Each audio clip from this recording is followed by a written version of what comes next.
come. Here they are, 747 and the Reds.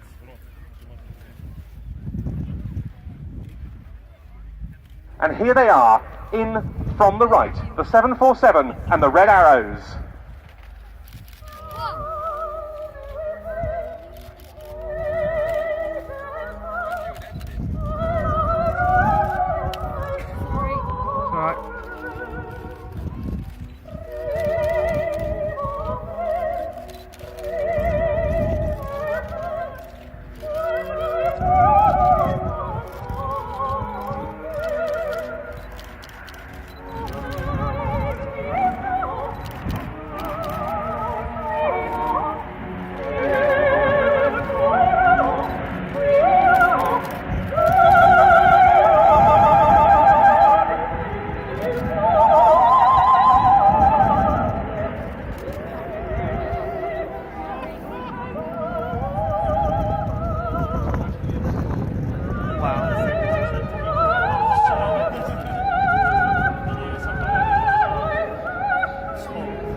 That's the first of two flypasts we're going to see.